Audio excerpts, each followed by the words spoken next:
चलिए, तो आज का जो हमारा टॉपिक है वो है फ्रेंड फंक्शन के ऊपर। सी प्लस प्लस में हम फ्रेंड फंक्शन के बारे में जानेंगे। फ्रेंड फंक्शन बिल्कुल ही सिंपल सा कंसेप्ट है। आप यहाँ पर देखेंगे कि इसको इस तरीके से हम समझ सकते हैं। मान लीजिए हमारे पास एक क्लास है, उसको हम डायग्राम से समझते हैं। अगर मैं इसका क्लास डायग्राम दिखाने की कोशिश करता हूँ आपको, तो आपको एक क्लास जो है एक बॉक्स की तरह से दिखाई देती है। मान लेते हैं ये एक आपकी क्लास ए है और एक दूसरी क्लास है बी। तो मैं इसको बॉक्स से इसलिए दिखा रहा हूँ क्योंकि आपको पता है कि क्लास में एनकैप्सुलेशन होता है।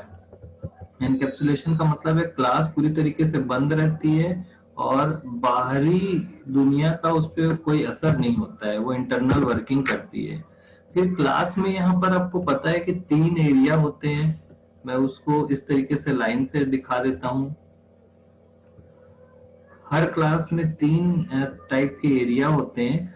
एक होता है प्राइवेट, एक होता है पब्लिक और एक होता है प्रोटेक्टेड। हम इसको यहाँ पर ऐसा लिख भी सकते हैं, प्राइवेट, पब्लिक और प्रोटेक्टेड। 3 प्रकार के फील्ड इनविजिबल होते हैं, बट हम उनको कीवर्ड से दिखाते हैं। सेम ये चीज आपको यहाँ भी देखने मिलेगी, हर क्लास के अंदर होता है। तो आपको ये भी पता है कि जो प्राइवेट पार्ट जो होता है आपका क्लास का, वो जो है बाहरी वर्ल्ड से एक्सेस नहीं हो पाता। उसको एक्सेस करने की परमिशन नहीं होती। केवल जो पब्लिक एरिया होता है ये हम एक्सेस कर पाते हैं। कोई भी क्लास का जो पब्लिक एरिया होता है उसे एक्सेस किया जा सकता है। तो फ्रेंड फंक्शन अब यहाँ पर आपको इस तरीके से डायग्राम से समझने मिलेगा। अगर मैं किसी फ्रेंड फंक्शन की बात करूं तो फ्रेंड फंक्शन एक ऐसा बाहरी फंक्शन है। बाहरी फंक्शन, यहाँ पर मैं वर्ड यूज कर रहा हूँ, फ्रेंड फंक्शन एक ऐसा बाहरी फंक्शन है। चूंकि ये बाहरी है,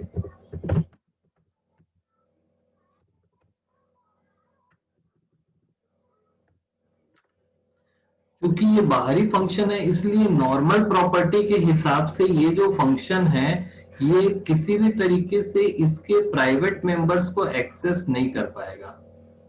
ये अलाउड नहीं है। ये ऑब्जेक्ट ओरिएंटेड जो प्रोग्रामिंग है उसका कंसेप्ट है कि जो आउटर फंक्शन या आउटर एंटिटी होती है वो किसी भी तरीके से इसके प्राइवेट मेंबर्स को डायरेक्टली एक्सेस नहीं कर सकती। ये सभी को पता है, हमने पहले भी पढ़ा है।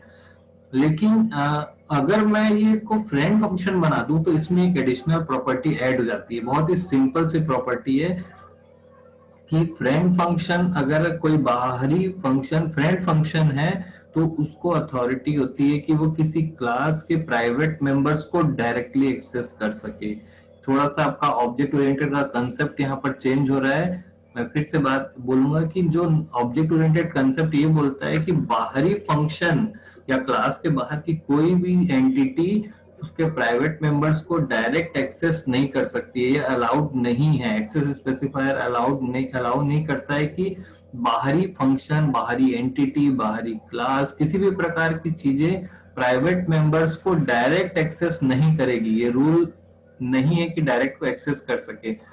लेकिन सिर्फ फ्रेंड फंक्शन को अलाउ किया गया है कि वो बाहरी होने के बावजूद प्राइवेट मेंबर्स को डायरेक्टली एक्सेस कर सकता है। ये सिंपल सी बात है, कंसेप्ट बिल्कुल सिंपल है और आपको समझ में भी आएगा। लेकिन आपको यहाँ पर एक लग रहा होगा कि अगर सारी चीजों को अलाउ नहीं किया गया तो फ्रेंड फंक्शन को क्यों अलाउ किया गया है। फ्रेंड फंक्शन को अलाउ तो किया गया है कि वो प्राइवेट मेंबर्स को एक्सेस कर सके, बट उसमें कुछ रूल्स एंड रेगुलेशंस भी हैं। हर कोई फ्रेंड फंक्शन, हर फंक्शन फ्रेंड फंक्शन नहीं बन सकता है। अगर मुझे इसको फ्रेंड बनाना है तो यहाँ पर मुझे उसे परमिशन देनी होती है। वो सारा जो प्रोसीजर है वो हम प्रोग्राम बनाते समय देखेंगे कि क्या होता है। फिलहाल फ्रेंड फंक्शन की डेफिनेशन काफी इजी है, वो सभी को समझ में आ गई होगी कि फ्रेंड फंक्शन जो है नॉर्मल फंक्शन से बिल्कुल अलग होता है। सिर्फ इतना अंतर होता है कि फ्रेंड फंक्शन बाहरी होने के बावजूद किसी क्लास के प्राइवेट मेंबर्स को डायरेक्टली एक्सेस कर सकता है। लेकिन यहाँ पर किसी क्लास का नहीं होगा, वो जिस क्लास का फ्रेंड फंक्शन होगा उसी क्लास के मेंबर्स को, प्राइवेट मेंबर्स को एक्सेस कर सकता है। यानी कि फ्रेंड फंक्शन एक बाहरी फंक्शन है जो किसी भी क्लास में घुस करके उनके प्राइवेट मेंबर्स को एक्सेस नहीं कर पाएगा। जिनका वो फ्रेंड है सिर्फ उनके लिए ये अलाउड है। क्लियर है? तो कंसेप्ट बिल्कुल सिंपल है, और हम इसमें कुछ रूल्स एंड रेगुलेशन है उसको भी देखते हैं। तो पहला जो रूल है वो आपको समझ में आ गया। पहला पॉइंट जो है वो आपको समझ में आ गया कि प्राइवेट मेंबर्स को एक्सेस कर सकता है ये।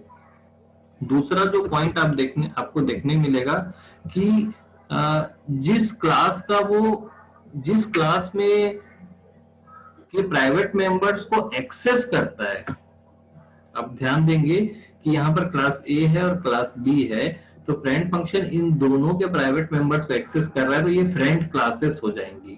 तो ये क्लियर है, दो टॉपिक हो रहा है। तो ये दोनों क्लासेस जो है वो क्या कहलाएगी? फ्रेंड क्लासेस, एक दूसरे की फ्रेंड है, और ये फ्रेंड फंक्शन के थ्रू अपने प्राइवेट मेंबर्स को एक्सेस करने की फैसिलिटी दे रही है। तो फ्रेंड क्लासेस बनाने के लिए इस फंक्शन को यहाँ पर डिक्लेयर करना जरूरी है। थर्ड पॉइंट, डिक्लेयर करना जरूरी है, अदरवाइज फ्रेंड फंक्शन काम नहीं करेगा।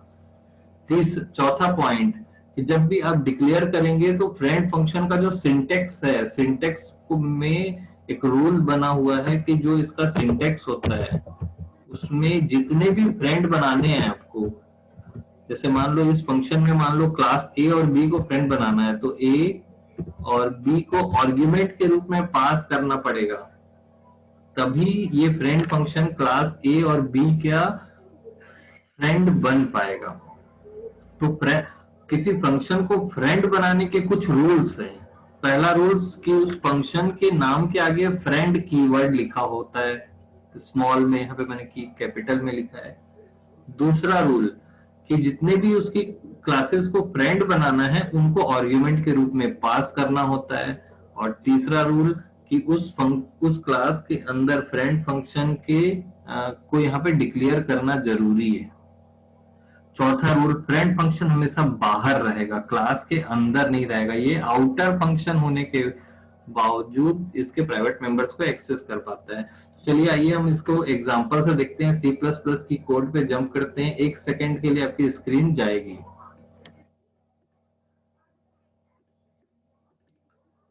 तो अभी आपके स्क्रीन पर टर्बो सी प्लस प्लस का विंडो दिख रहा है, और हम यहाँ पर एक फ्रेंड फंक्शन बनाएंगे। बहुत ही सिंपल सा कोड है, बहुत ही, हम एडिशन ऑफ टू नंबर करेंगे, जिसमें एक नंबर क्लास ए में होगा और एक नंबर क्लास बी में होगा, दोनों प्राइवेट होंगे, उनको एडिशन करेंगे फ्रेंड फंक्शन के थ्रू। तो देखते हैं, यहाँ पर मैं एक कोड कर रहा हूँ।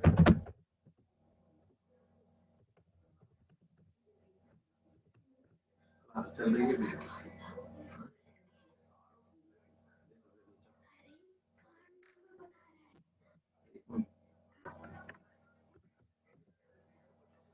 आगे कोड कर लेते हैं। यहाँ पर .h क्लास बनाई है ए, और इसके अंदर मैं एक इंट x बना देता हूँ। अगर मैंने यहाँ पर कुछ भी नहीं लिखा है तो ये प्राइवेट हो जाता है बाय डिफॉल्ट। अगर मैं ऊपर में पब्लिक प्राइवेट कुछ नहीं लिखता हूँ तो ये क्या हो जाता है? प्राइवेट हो जाता है। मैं यहाँ पे प्राइवेट लिख देता हूँ ताकि कंफ्यूजन क्रिएट ना हो। मैं देखिए x जो है प्राइवेट मेंबर है, उसको डायरेक्टली एक्सेस नहीं किया जा पाएगा।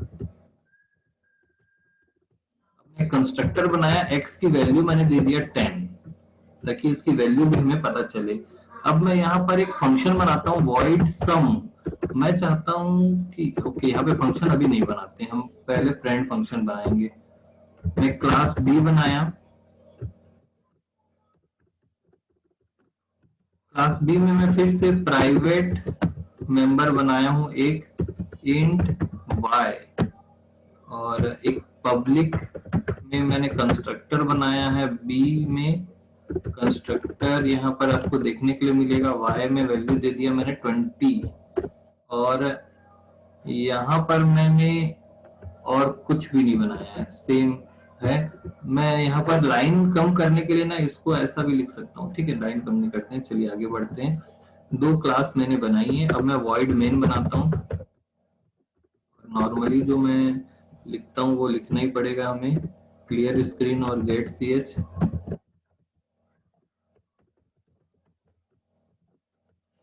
मैंने यहाँ पे क्लियर स्क्रीन और गेट सेट्स लिख दिया है। मैं चाहता हूँ क्लास ए के अंदर जो x है उसकी वैल्यू 10 है। मान लीजिए कोई बहुत इंपॉर्टेंट कोड है, किसी का पासवर्ड है, कोई की है। और क्लास बी के अंदर एक y है, उसमें वैल्यू है 20। ये भी मान लेते हैं बहुत इंपॉर्टेंट वैल्यू। अभी तो हमारे लिए 10 और 20 बहुत इंपॉर्टेंट नहीं है, बट किसी बड़े कोड में x और y में इंपॉर्टेंट वैल्यूज हो सकती हैं। मुझे इन दोनों का सम चाहिए, यानी मुझे आउटपुट में 30 चाहिए। तो चूंकि क्लास ए के अंदर x है और क्लास बी के अंदर y है और दोनों ही प्राइवेट मेंबर्स हैं, तो हम उन दोनों को एक साथ प्राइवेट मेंबर्स को एक्सेस नहीं कर सकते हैं। मैं चाहता हूं एक फंक्शन ऐसा बने, जैसे मैं यहाँ पे बना रहा हूँ void sum। ये फंक्शन एक ऐसा काम करे जो क्लास ए के अंदर जाके x की वैल्यू निकाले और क्लास बी के अंदर जाके y की वैल्यू निकाले। ध्यान देंगे आप कि x और y प्राइवेट मेंबर है और सम जो है आउटर फंक्शन है, बाहरी फंक्शन है। ऐसा करके दोनों का सम करके मुझे प्रिंट कर दे, ऐसा प्रिंट कर दे। मैं ऐसा चाहता हूँ कि सी आउट में वो x प्लस वाई की वैल्यू मुझे प्रिंट कर दे 30, ऐसा मैं चाहता हूँ। तो मुझे इस सम फंक्शन को फ्रेंड फंक्शन बनाना पड़ेगा। सीधी सी बात, एक कंसेप्ट है, इस आउटर फंक्शन को फ्रेंड फंक्शन बनाना पड़ेगा। अब हम ऐसा काम करने के लिए, फ्रेंड फंक्शन बनाने के लिए वो चारों रूल को यहाँ पे लगाएंगे। सबसे पहला रूल कि अगर कोई आउटर फंक्शन है, फ्रेंड फंक्शन आउटर होता है, तो ये बाहर में लिखा हुआ है क्लास ए और क्लास बी के। दूसरा रूल कि फ्रेंड फंक्शन में जिन 2 क्लासेस या 3 क्लासेस या 4 क्लासेस के प्राइवेट मेंबर्स को एक्सेस करना है, उन सभी क्लासेस को यहाँ पर आर्गुमेंट के रूप में पास करना होता है। तो मैंने A1 पास किया और यहाँ पर B1 पास किया। यानी कि ऐसा लिखने का मतलब है कि क्लास सम नाम का जो बाहरी फंक्शन है वो क्लास ए और क्लास बी का फ्रेंड बनना चाहता है। क्लियर है? तो ये दूसरा पॉइंट था। तो यहाँ पर क्लास ए और क्लास बी जो है वो फ्रेंड क्लास बनने के लिए रिक्वेस्ट की गई है। क्लास ए क्लास बी की फ्रेंड क्लास कहलाएगी। अब इनको अलाउ करना होगा, क्लास ए को अलाउ करना होगा कि फ्रेंड फंक्शन के थ्रू वो फ्रेंड बनना चाहती है। तो इसके अंदर उनको वॉइड सम लिखना होगा और सेम सिंटेक्स लिखना होगा जो वहां पर लिखा था हमने। और यहाँ पर B1, ये बस इसका सिंटेक्स ही थोड़ा सा टफ है। तो यहाँ पर कुछ कोड नहीं रहेगा, केवल मैंने यहाँ पर लिखा void sum, जो कि बाहरी फंक्शन है, उसको अपने अंदर लिख दिया है यहाँ पर क्लास ए के।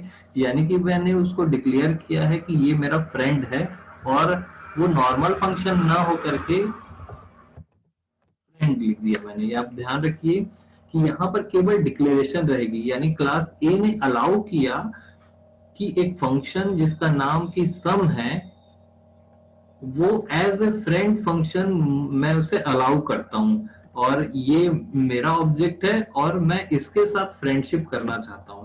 ये क्लास ए ने अलाउ किया। सेम क्लास बी को भी अलाउ करना पड़ेगा, क्योंकि ताली दोनों हाथों से बजती है। क्लास ए चाहे तो फ्रेंडशिप नहीं कर सकता है, क्लास बी भी अगर यहाँ पर अलाउ कर दे कि फ्रेंड सम, और वो बताना चाहता है कि हमारे फ्रेंडशिप सर्कल में कितने लोग हैं, तो यहाँ पर 2 लोग हैं, उसने बता दिया। और कोई यहाँ पर कोई कोड नहीं है। अब आप यहाँ पर देख रहे होंगे कि ये जो फंक्शन है void sum, यहाँ पर फ्रेंड नहीं लिखा हुआ है। ध्यान देंगे कि यहाँ पर फ्रेंड नहीं लिखा है। void sum एक बाहरी फंक्शन है जिसके सर्कल में, फ्रेंड सर्कल में ए और बी आ रहे हैं। अब void sum ने अलाउ रिक्वेस्ट की कि मैं इन दोनों को फ्रेंड बनाना चाहता हूँ, क्लास ए और बी को फ्रेंड बनाना चाहता हूँ। ये दोनों फ्रेंड क्लासेस बनना चाहती हैं। तो क्लास ए ने फंक्शन सम को अलाउ किया कि आप एज ए फ्रेंड, हम ये जो सर्कल है इसमें मुझे भी ऐड करिए। और क्लास बी ने भी अलाउ किया एज ए फ्रेंड, आप अलाउ करिए हमारे इस सर्कल में। सर्कल मतलब ये ए और बी के सर्कल में। तो अब यहाँ पर हमारे पास, मैंने फ्रेंड फंक्शन का सिंटेक्स कंप्लीट कर लिया है। क्लास ए और क्लास बी को अलाउ कर दिया है। क्लास ए और क्लास बी ने अलाउ कर दिया है कि सम उनका फ्रेंड फंक्शन है और उसके थ्रू वो अपने प्राइवेट मेंबर्स को एक्सेस करने की परमिशन दे देंगे। अब मैं x और y की वैल्यू आसानी से प्रिंट कर सकता हूँ। मैं x की वैल्यू A1 से निकालूंगा और y की वैल्यू b1 से निकालूंगा। बिल्कुल ये सिंपल सा कंसेप्ट है। अब ये फ्रेंड फंक्शन हमारा रेडी है और फ्रेंड फंक्शन को मैं यहाँ पर कॉल कर सकता हूँ। तो मैं a का ऑब्जेक्ट बनाया, a p और b q, और मैं यहाँ पर लिखा सम p, q। तो आप देखेंगे कि p, q करके मैंने जब पास किया, क्योंकि p और q जो है इनके ऑब्जेक्ट्स हैं a और b के, और a और b जो है वो फ्रेंड्स हैं, तो उन दोनों के प्राइवेट मेंबर्स को काफी आसानी से सम प्रिंट कर पाएगा। हमारा कोड रेडी है, एक बार फिर से इसको देख लेते हैं, फिर रन कराएंगे। इसमें एक कमी है, मैं वो उसको रन कराऊंगा, फिर एरर आएगा, फिर मैं वो कमी को आपको बताना चाहूंगा, फिर हम कोड को करेक्ट करेंगे, क्योंकि उसको एरर को देखना जरूरी है। क्योंकि कई लोग, मैक्सिमम 95% लोग उस कोड को छोड़ देते हैं, इसलिए हम एक एरर लाएंगे, उसके बाद उसको करेक्ट करेंगे। यहाँ पर आप कोड देख पा रहे होंगे, काफी सिंपल कोड है कि क्लास ए ने प्राइवेट मेंबर है x, उसकी वैल्यू है 10, और मैंने एक फ्रेंड फंक्शन को अलाउ किया है इस फ्रेंड सर्कल में। इसको फ्रेंड सर्कल का नाम दे सकते हैं। बहुत अच्छे समझने के लिए काफी अच्छा चीज है कि हमारा जो फ्रेंड सर्कल है उसमें दो ही मेंबर है, a और b, और उन दोनों को कंबाइन करने का काम कर रहा है सम। सेम वैसा ही b ने भी का भी कोड किया गया है। b में एक वैल्यू है प्राइवेट y, और y में वैल्यू है 20, और इसने भी उस फ्रेंड सर्कल को ज्वाइन किया है सम के थ्रू, एक ग्रुप को ज्वाइन किया है जिसमें दो ही मेंबर है। अब आप यहाँ देखेंगे कि यहाँ पर जो सम है ये एक फ्रेंड फंक्शन है, ये एक आउटर फंक्शन है, और ये अपने फ्रेंड सर्कल यानी कि फ्रेंड क्लासेस यानी कि ए और बी के प्राइवेट मेंबर्स को एक्सेस कर सकता है। क्लियर है? तो इसके अंदर जो 4 नियम थे वो फॉलो किए गए, ये बाहर में लिखा गया। इसके अंदर सारे क्लासेस के आर्गुमेंट पास किए गए, यहाँ पर अलाउ किया गया, और इस यहाँ पर इसे कॉल कर दिया गया है। अब इस कोड को हम रन करेंगे तो एक एरर आएगा, क्योंकि एक चीज हमने जानबूझ के छोड़ी है और मैं वो दिखाना चाह रहा हूँ। तो हम इसको रन करते हैं। आपको यहाँ पर कुछ एरर दिख रहा होगा। तो यहाँ पर आपको B1 दिख रहा है, ठीक है, क्लियर है। यहाँ पर आप एक एरर देख पा रहे होंगे कि इस तरीके से आपको एक एरर दिख रहा होगा, B और B1 में बहुत ज्यादा प्रॉब्लम क्रिएट हो रही है यहाँ पर, और इस तरीके से यहाँ पर ये एक्सेस करने नहीं दे रहा है, यहाँ पर ये करने नहीं दे रहा है। तो फिलहाल वार्निंग है। तो आपको यहाँ पर ये जो B वाला एरर दिख रहा है, इस B में एक प्रॉब्लम है। आप देख पा रहे होंगे कि यहाँ पर तो कोई सिंटेक्स में कोई गड़बड़ी नहीं है, फिर भी इस B में क्यों प्रॉब्लम क्रिएट कर रहा है। तो आपको यहाँ पर मैं बता दूं, यही एरर मुझे दिखाना था कि क्लास B जो है वो नीचे बनी हुई है। ध्यान देंगे, क्लास B जो है नीचे बनी हुई है, यानी कि इस लाइन तक कंपाइलर को पता ही नहीं है कि B नाम की कोई क्लास है। अभी तक इस लाइन पे मैं ध्यान दूं तो इस लाइन पर B नाम की कोई क्लास है, कंपाइलर को पता नहीं है। तो यहाँ पर जब B का ऑब्जेक्ट बनाया जा रहा है तो कंपाइलर एरर दे दे रहा है। ये काम सेम उसी तरीके से हो रहा है जैसे कि मैं ऐसा लिख रहा हूँ। मैंने लिखा a = 90 और नीचे लिख रहा हूँ int a। इस लाइन तक पता ही नहीं है कि int a जो है वो इंटीजर वेरिएबल है, उसको मैंने नीचे बनाया है। तो हमेशा डिक्लेरेशन ऊपर होना चाहिए, ठीक है। तो अब इसका सॉल्यूशन क्या है? अब पहला चीज जो है वो मैं ये कर सकता हूँ कि क्लास B को ऊपर बना देता हूँ।